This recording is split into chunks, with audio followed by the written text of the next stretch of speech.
네, 여러분 안녕하세요. 전산회계 1급 이유진입니다. 자, 이번 강의는 부채 두 번째 시간입니다. 자, 첫 번째 이제 우리 사채 같이 볼 건데요. 저번 강의에서 단기 차입금까지 여러분들과 같이 했었죠. 자, 오늘은 사채입니다. 자, 사채란 어떤 거냐면 회사가 이제 자금이 너무 필요할 때 어떻게 할 수가 있냐. 자, 첫 번째는 은행에 가서 돈을 빌릴 수도 있고요. 두 번째는 주식을 발행할 수도 있어요. 자, 세 번째는 사채를 발행할 수도 있습니다. 자, 돈을 빌려오는 조건에 그 종이에요. 종이 증권을 주는 건데 뭐 개인한테서 사채를 발행할 수도 있고요. 아니면 기관이나 이런 곳에 다른 기업에 사채를 발행할 수도 있어요. 그러니까 저희가 사채를 발행을 한다면 상대방이 그걸 구입을 해야겠다 싶으면 구입을 하고 돈을 우리한테 주는 거죠. 그럼 우리는 뭘 줘야 되죠? 돈을 빌려온 거와 같은 의미이기 때문에 이자를 지급하는 형태가 사채라고 보시면 되겠습니다. 자, 회사가 장기간 자금을 조달하기 위해서 발행하는 증권으로 일정 기간 이자를 지급하고 만기 시에 원금을 상환하기로 한 그런 채무 증권을 사채라고 얘기를 합니다. 자, 사채를 발행할 때 이 사채 발행비가 발생을 하게 된다면 이 사채 발행비는 사채 발행가액에서 차감할 거예요. 자, 보통 발행비, 수수료 같은 개념인데 수수료가 나온다면 단기매매증권처럼 수수료 비용 이렇게 처리하는 게 아니라 우리가 사채를 발행하는 그런 발행가액에 차감해서 우리가 100원이 아니라 수수료 비용 뺀 금액으로 자, 그렇게 회계 처리를 할 거고요. 자, 뒤에 가서 다시 한번 자세히 보도록 하겠습니다. 자, 그래서 제가 다시 말씀드렸던 대로 발행비는 이 수수료 비용으로 처리하지 않는다는 게 포인트 되겠습니다. 자, 사채를 발행할 때 총 3가지 방법으로 발행을 할 수가 있어요. 3가지 방법 살펴보도록 하겠습니다. 자, 첫 번째가 액면 발행이에요. 자, 액면 발행이라고 한다면 사채를 발행할 때 발행되어 있는 이 종이에 그 금액 그대로 발행하는 게 액면 발행입니다. 자, 사채를 발행을 해요. 자, 이게 종이처럼 사채를 발행을 하는데 여기 안에 1,000원이라고 쓰여 있다면 여러분들이 1,000원으로 쓰여 있고 1,000원 주고 우리가 사채를 발행했어요. 그러면 액면 발행이라고 보시면 되고요. 여기에 써져 있는 이자율과 실제로 우리가 시장에서 받게 되는 그 이자율이 같을 때 액면 이자율을 사용을 하게 됩니다. 액면 발행을 사용을 하게 돼요. 자, 액면 이자율이라는 건 어떤 거냐면 실제로 이 1,000원이라는 이 종이에 써 있는 이자율, 우리가 10% 줄 거야 라고 써 있다면 이게 액면 이자율이에요.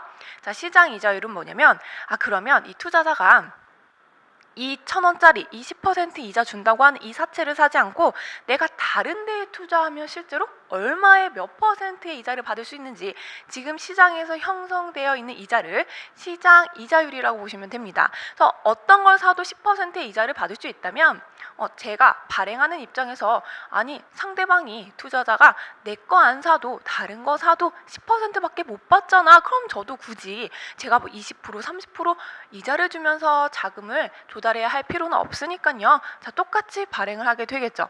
자, 시험 문제 자주 나올까요? 아닙니다, 여러분. 자, 액면 발행 자체는 시험에서 자주 나오지 않고요. 자, 할인 발행이나 할증 발행을 한번 살펴보도록 하겠습니다. 자, 시험에 나온다면 이 부분이 좀 더 시험 문제에서 잘 나오겠죠. 자, 첫 번째 할인 발행입니다. 나는 내 걸 사면 10%를 줄 거야.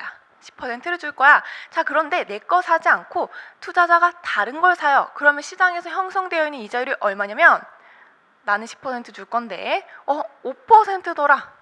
자, 그럼 투자자는 내 걸 다 사고 싶을 거예요. 그쵸? 왜냐면 다른 거 사면 5%의 수익이 나는데 내 걸 사면 10%의 수익이 나기 때문에 자, 그러면 우리가 왜 10%를 주면서 투자자를 모집하려고 할까요? 그럼 우리 회사 입장에서도 어떠한 뭔가 장점, 좋은 게 있어야 되잖아요. 자, 그러면 이럴 때 할인 발행할 때요. 1,000원의 액면가, 자, 이건 액면가라고 표현을 하는데 액면가대로 우리가 팔지 않고 할인 발행해서 자, 그럼 1,000원이 아니라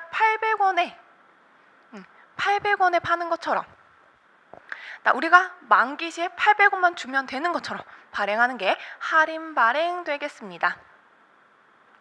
자, 그 다음에 할증 발행은 반대 개념입니다. 자, 반대 개념이에요.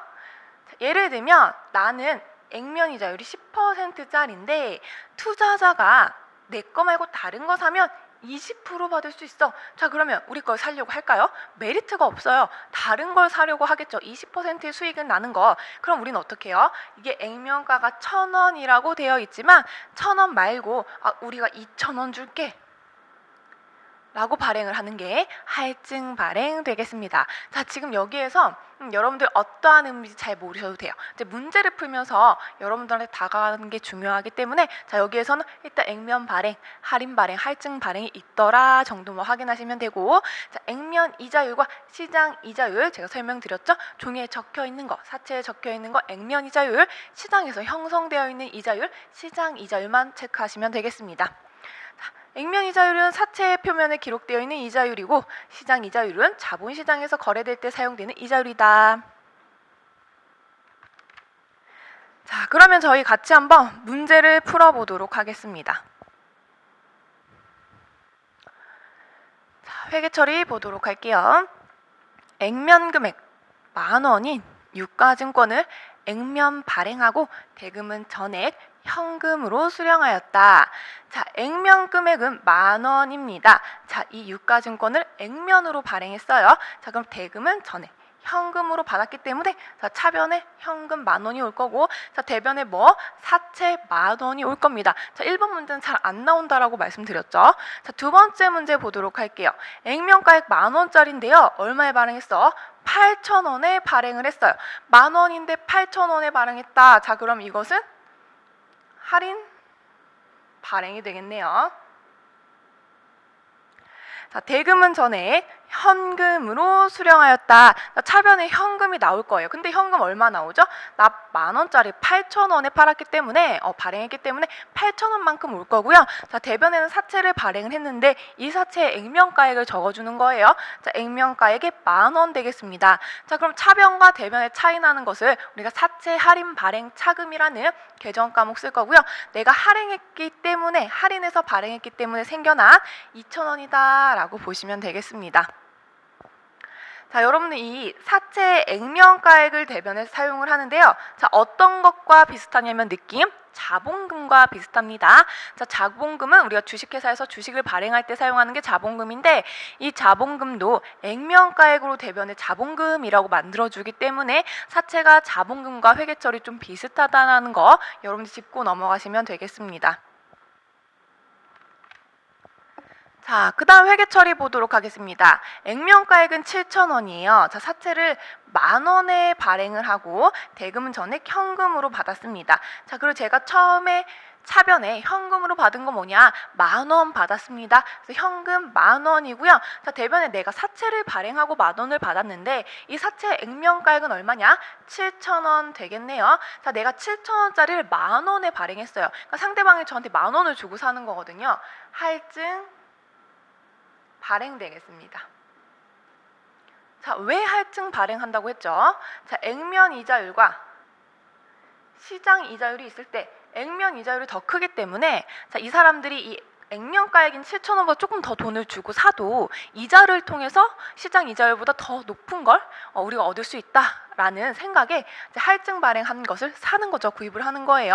자, 그리고 반대로 기업 입장에서도 내가 시장 이자율보다 액면 이자율을 더 높게 쳐주기 때문에 그렇기 때문에 이렇게 좀 더 우리가 비싸게 발행하더라도 투자자들이 구입할 거다라는 생각에 발행을 하는 거죠. 자, 차변에 10,000원이고요. 대변에 7,000원입니다. 차이 나는 부분을 3,000원만큼 차이가 나죠. 사채 할증에서 생겨난 거다. 사채 할증 발행 차금 3,000원으로 두시면 되겠습니다.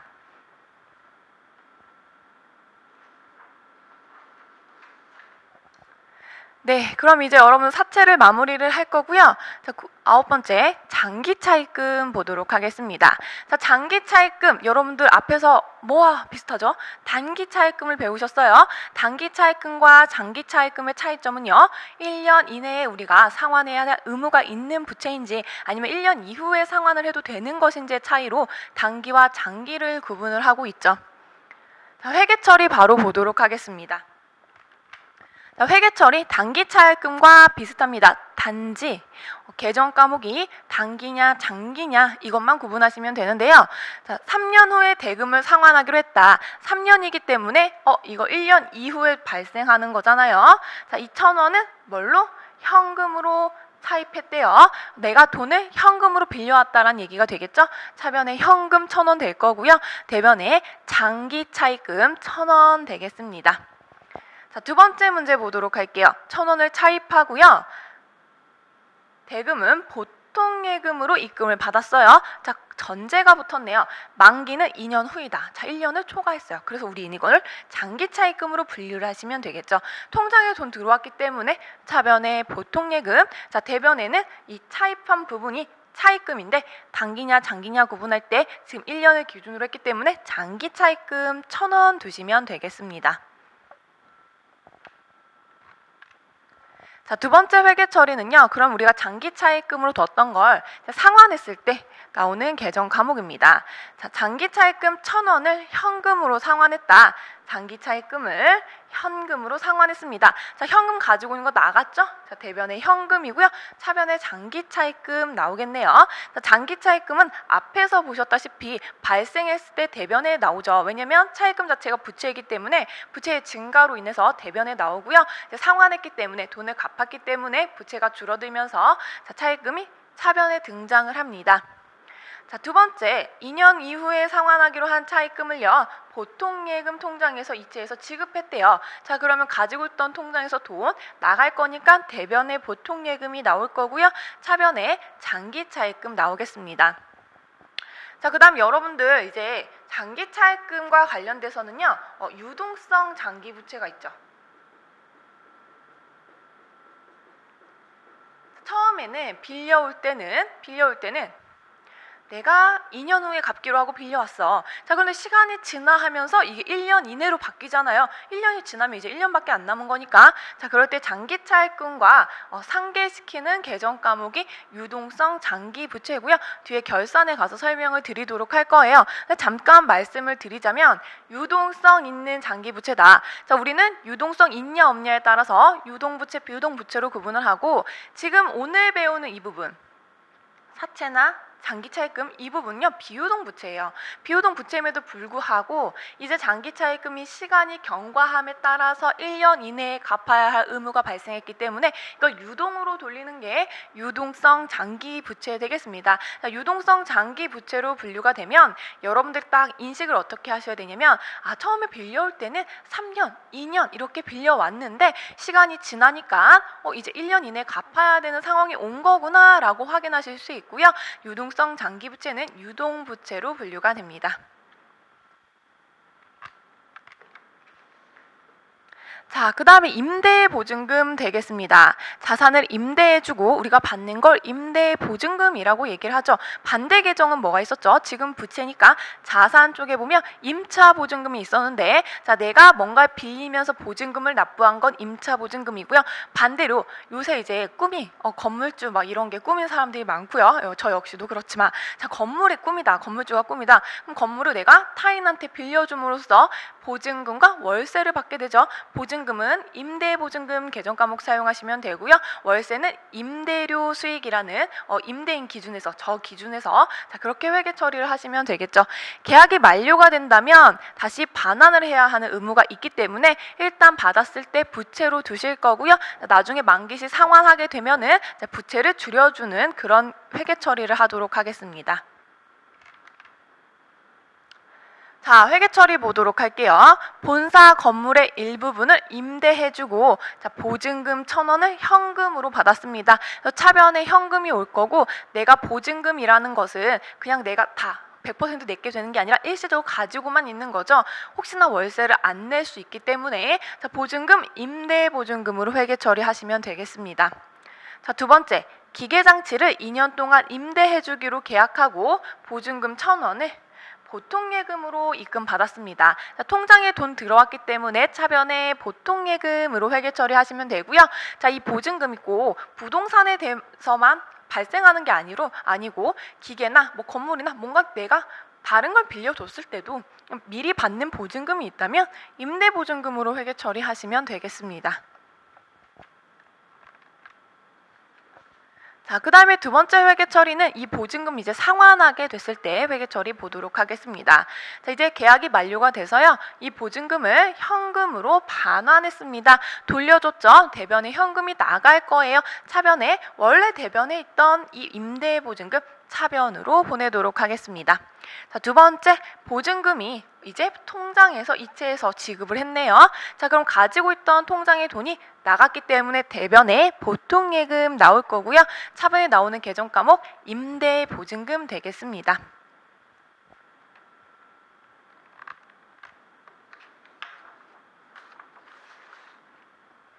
자, 그 다음 여러분들과 함께 볼 건 퇴직급여 충당 부채 되겠습니다. 회사가 종업원의 퇴직 시 지급을 해야 되는 이 퇴직금을 일시적으로 다 장부상에 반영해 놓는 게 우리가 퇴직급여 충당 부채라는 부채입니다. 직원이 퇴사하는 시점에서 퇴직급여 이 비용으로 인식하는 것은 발생주의에 어긋나는 것이기 때문에 결산 시점에서 퇴직급여를 계산해서 퇴직급여 충당 부채로 계산을 해야 된다라고 설명이 되어 있죠. 자, 제가 다시 한번 설명을 드리자면 12월 31일에 저희는 결산 분기를 할 거예요. 이제 재무제표 마감을 할 겁니다. 자, 그런데 우리 회사에서 다니는 직원들이 1년 이상 근무를 하면 뭘 지급해야 되죠? 퇴직금을 지급을 해야 될 의무가 있어요, 회사는. 그런데 아직 퇴직금이라는 건 직원들이 퇴사를 하는 시점에 발생하는 거기 때문에 지금 다니는 직원들은 결산 이 시점에서는 퇴직을 하지 않고 근무를 하고 있어요. 퇴직금을 지급은 해야 되지만 그 직원들이 아직 퇴사를 하지 않았기 때문에 지금 발생하는 건 아닙니다. 하지만 근무를 1년 이상 했기 때문에 우린 져야 할 의무는 있어요. 의무와 권리는 있습니다.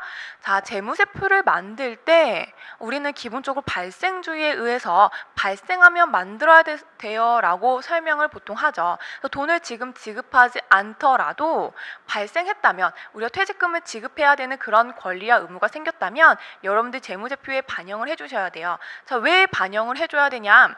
재무제표는 정보 이용자가 외부 정보 이용자도 있고요. 내부 정보 이용자도 있었죠. 외부 정보 이용자 중에서 투자자, 주주 이런 사람들도 있었는데 자, 그런 사람들이 회사 내부의 전체적인 상황을 판단하기가 힘들어요. 뭘로만 판단할 수가 있냐? 자, 100% 보통은 재무제표로만 판단이 가능합니다. 그럼 여러분들이 재무제표를 작성을 할 때 그 주주나 투자자들한테 정확한 의사 전달을 하는 게 우리가 회계라고 얘기를 했죠.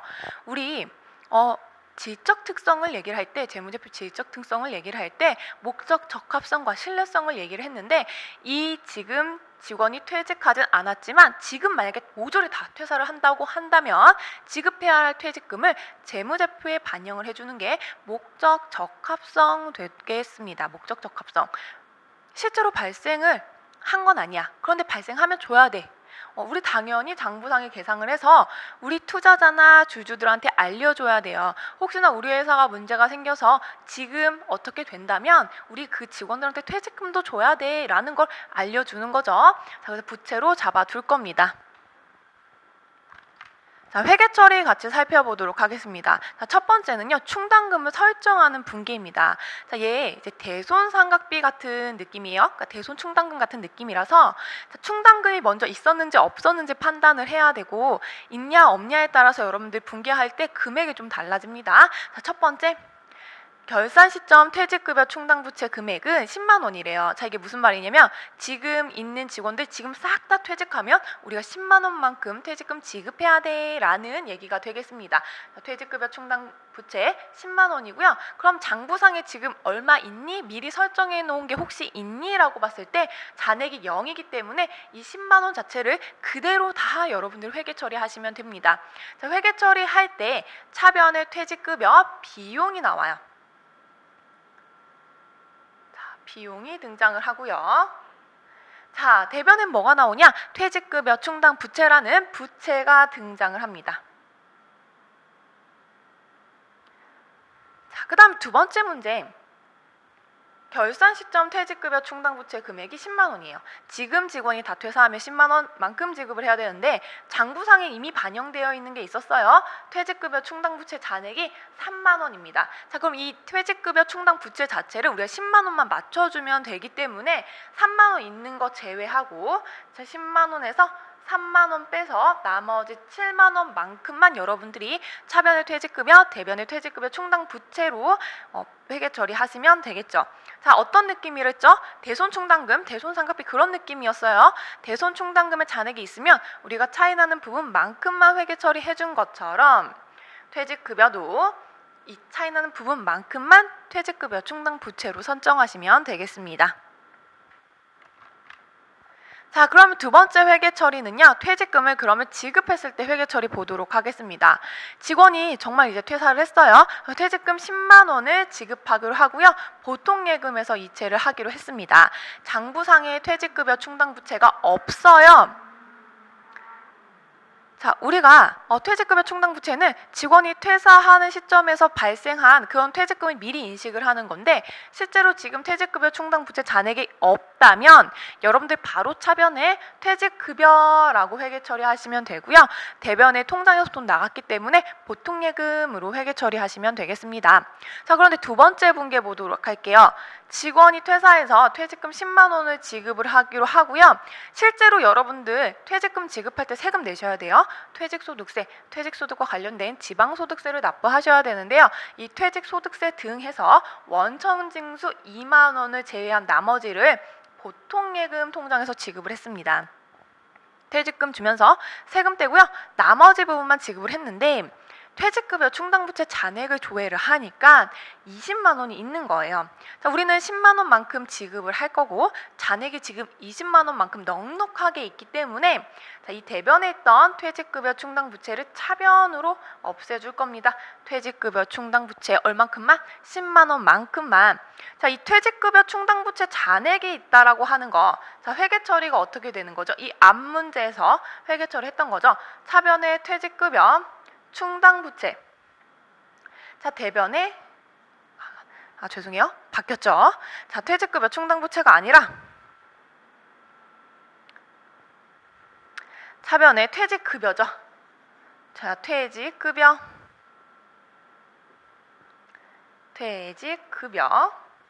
자, 대변에 퇴직급여 충당부채. 이렇게 우리가 분개해 놓은 게 20만 원이다 라고 했기 때문에 이 대변에 있던 퇴직급여 충당부채를 차변으로 해주는 거예요. 이미 우리가 그 전에 발생할지 알고 차변에 퇴직급여를 뒀기 때문에 그렇죠? 자, 그리고 대변에 원천징수한다. 자, 이 부분은 예수금으로 회계 처리하시면 됩니다. 예수금 2만 원, 나머지 보통예금에서 이체했죠? 자, 대변에 보통예금 10만 원에서 2만 원 차감한 8만 원을 여러분들 회계 처리하시면 되겠습니다.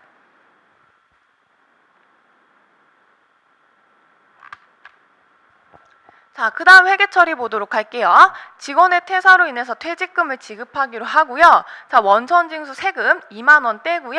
나머지 보통예금에서 지급을 했습니다. 자, 충당부채 있는지 조회하니까 잔액이 5만 원밖에 없어요. 자, 우리는 10만 원만큼 필요한데 5만 원밖에 없는 상황이 오는 거죠. 5만 원이 모자랍니다. 자, 일단 첫 번째 하셔야 되는 거 퇴직급여 충당부채 먼저 상계할 거예요.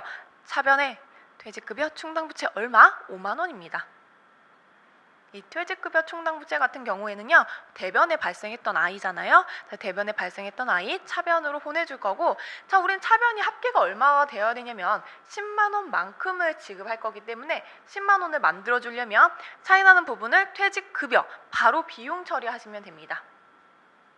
자, 그래서 10만 원을 맞춰줄 거예요. 자, 대변에 원천징수한 부분을 예수금으로 회계 처리할 거고요. 나머지 보통예금에서 보낼 거다. 보통예금 8만 원 되겠습니다.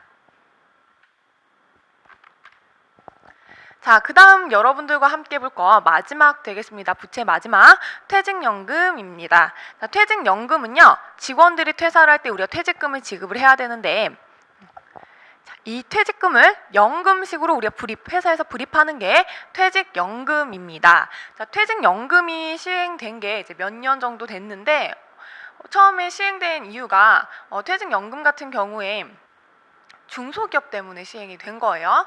직원들이 이제 퇴사를 하는 시점에 중소기업들이 이제 파산이나 폐업을 하면서 퇴직금을 받지 못하기 때문에 그런 것들을 근로자를 위해서 그러면 미리미리 뭐 달달이 혹은 뭐 1년에 한 번 직원들의 퇴직금을 계산을 해서 퇴직연금으로 넣는다면 그게 나중에 회사에 문제가 발생하더라도 직원들은 퇴직금을 받을 수 있지 않겠니? 라고 하는 게 퇴직연금입니다.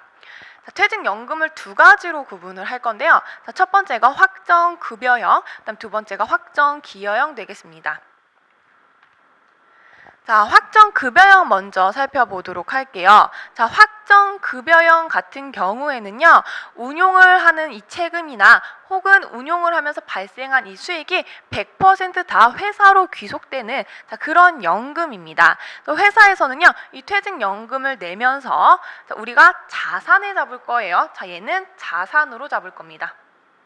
왜냐하면 회사에서 운용 책임도 있고 운용에 대한 수익이 난다면 그것도 다 회사 거기 때문에 회사의 자산으로 볼 거고요. 퇴직연금 운용 자산이라는 개정 과목을 사용하시면 됩니다. 우리가 연금을 넣었어요. 근데 이 연금이 이제 투자나 뭐라고 해야 돼요, 여러분들? 요새 그런 투자하는 거 그냥 연금이라는 거 꼬박꼬박 넣는 게 아니고 그 안에서 뭐 보험에 몇 %, 투자하고 뭐 이렇게 주식에 몇 % 투자하고 채권에 몇 % 투자하고 뭐 이런 것들을 이제 운용할 수 있거든요. 자, 그럼 운용을 했을 때 손해가 난다. 그럼 회사에 다 메꿔야 돼요. 자, 이익이 난다. 그럼 다 그냥 회사 거예요. 자, 이런 게 퇴직급여입니다. 자, 두 번째 확정기여형은요. 자, 퇴직연금을 계산해서 넣어주는데 이게 직원에 관련된 퇴직급여 계좌로 입금이 돼요. 직원은 퇴사를 하는 시점에 그걸 은행에서 찾을 수가 있고요. 회사에서 직접 1년에 한 번씩 계산해서 직원한테 그냥 다 넣어주는 게 확정기여형 되겠습니다. 자, 확정기여형은요, 비용으로 지급할 때 비용으로 처리를 할 거고 퇴직급여라는 계산 항목으로 넣도록 하겠습니다. 개정 항목으로 넣을 거예요.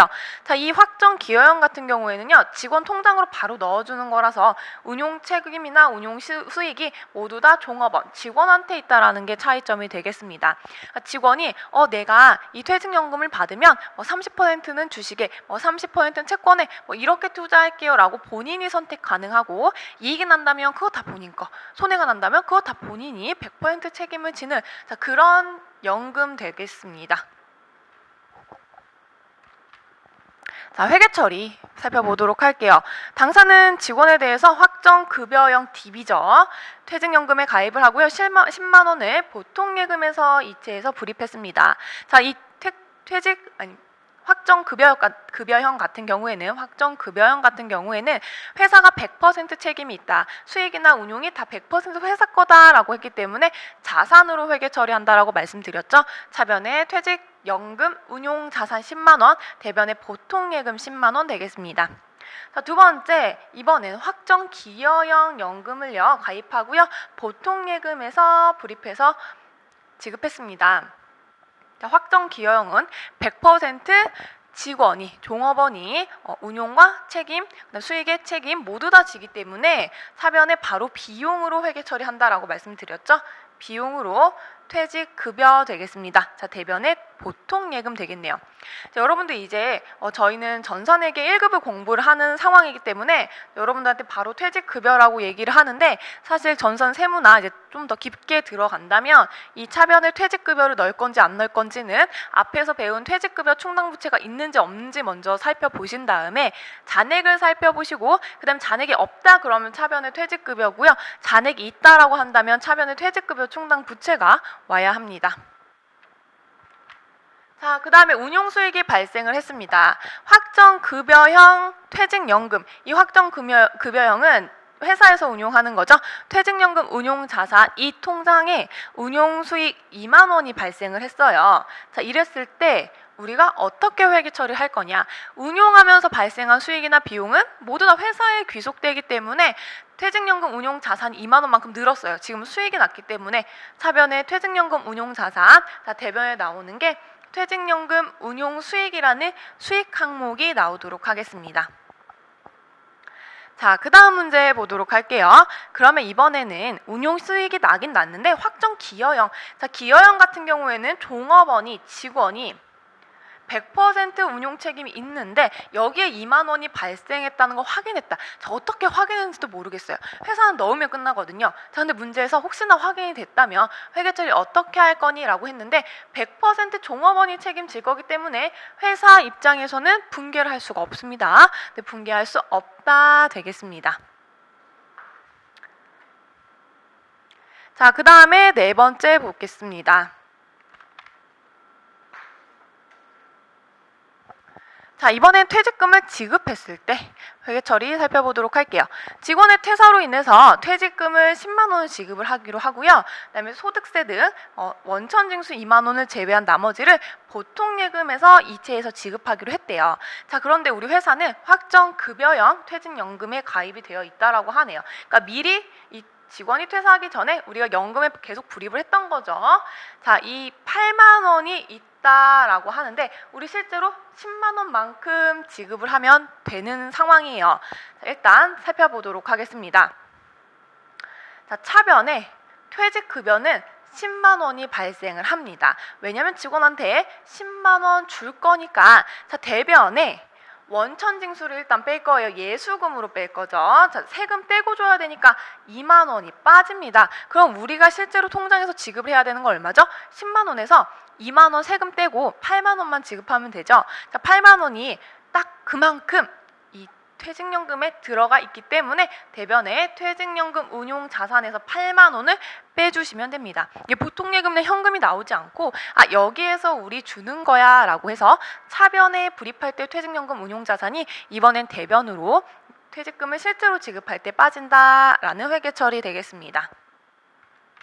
자, 두 번째는요. 이 직원이 또 퇴사를 해요. 그 퇴직금을 지급하기로 했는데 이번엔 확정 기여형 퇴직연금에 가입이 되어 있었고 우리가 그동안 이 퇴직금을 넣어준 금액이 얼마야? 10만 원이야. 우리 10만 원 줄 건데 실제로 우리가 그동안 준 게 얼마야? 10만 원이기 때문에 이번 붕괴 같은 경우에는 붕괴 없음이 정답이 되겠습니다. 자, 줄 거 다 줬기 때문에 이제 이 직원은 은행에 가서 저 이제 퇴직금 저거 뭐 해지할 거예요 해서 퇴직금을 받거나 혹은 그냥 계속 퇴직연금으로 유지를 하고 있거나 본인이 근로자 본인이 선택하시면 되는 그런 회계 처리 되겠습니다.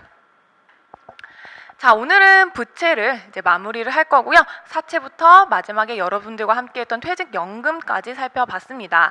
자, 오늘 했던 부분은 시험 문제 자주 등장하고 이제 여러분들이 전산회계 2급에서는 배우지 않았던 부분이기 때문에 좀 더 어려우실 수 있어요. 특히 퇴직연금 같은 거. 근데 사실 퇴직연금은요. 지금 실무에서도 많이 사용하고 있는 부분이기 때문에 여러분들 회계 처리 알아두시면 취업하거나 혹은 지금 일하시는 분들 중에서는 많이 유용할 거라고 생각이 듭니다. 자, 그럼 여기까지 부채 마무리하도록 하겠습니다. 감사합니다.